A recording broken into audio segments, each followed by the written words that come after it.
latest intelligence should come as a wake-up call. We need to get serious about protecting our trains from future attacks now, before it's too late.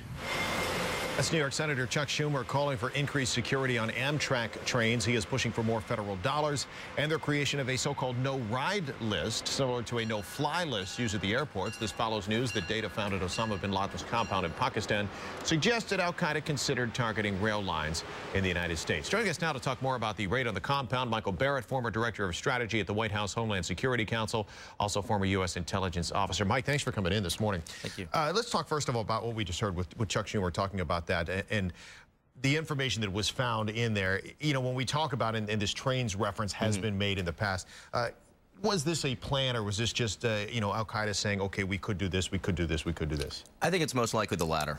We've certainly followed indications that they have an interest in attacking all forms of transportation.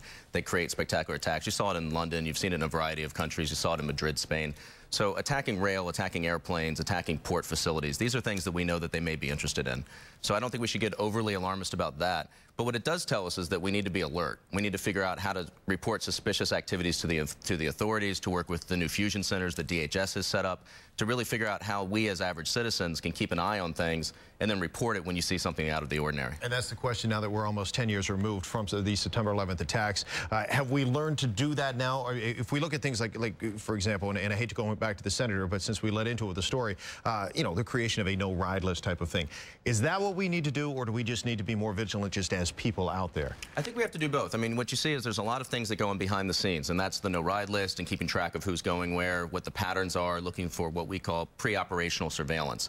So are there patterns? Does it look like they're trying to keep track of where they could leave a package and maybe it wouldn't be noticed for a period of time? So there's those kinds of issues, but really it's going to be a combination of the average citizen reporting it up to law enforcement and then law enforcement working its angles. Now there's a different type of attack, which is the 9/11 type of attack, what we call a mass spectacular.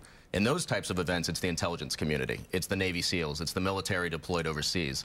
Those are the folks who are going to stop the big massive attacks. These ones where it's a truck bomb or where you see something, you know, it's the gentleman from the Army that had a gun and goes on base and shoots people. Right. Those types of attacks are going to be stopped mostly by you and me. Let's talk about what was found in bin Laden's mansion, so to speak, in Pakistan.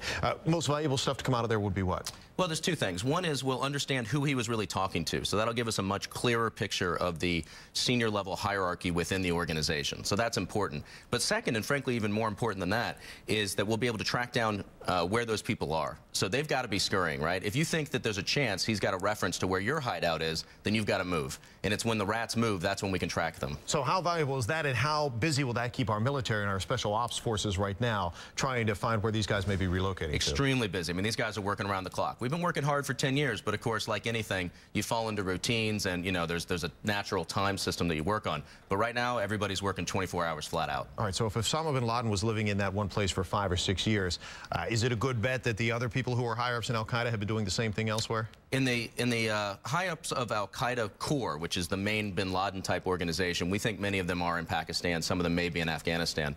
But then you also have to remember there's these franchise elements. So you've got some in Yemen, you've got some in Somalia, you've got a few others sprinkled around. And of course, those are almost entirely separate. They share the same ideology, but different command and control structure.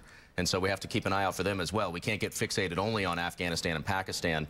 The whole point that we've learned is because of globalization, these guys can operate out of almost anywhere. But as you said, when they scurry, that might give us a better chance to catch somebody. Absolutely. Is that because they slip up, because they're not used to it? They don't have that plan that they have had it for so long? It's part of it. I mean, you think about how we get to bin Laden. It's through the couriers, right? Everyone's got to eat. Everyone's got to communicate. Everyone has to talk to their followers. Everyone has to issue statements. Everyone has to carry out directions and say, I want this type of an attack, not that type of an attack. It's the communications. That's where we get them.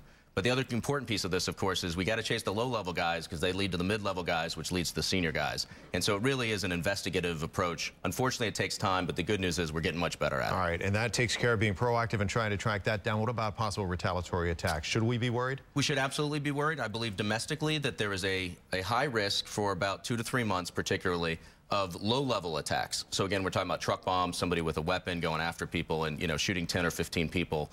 And those are horrible events, but they're relatively low-level. In terms of a massive attack, I think we have a heightened risk of that, but that would probably not happen for some time. That takes a long time to set up. You have to get operatives in place. And frankly, al-Qaeda, if they had that ability right now, would have carried it out regardless of whether or not we got bin Laden. It's fascinating stuff. Mike, thanks for coming in this morning. Thank you. Appreciate it, Mike Barrett. Allison, back to you.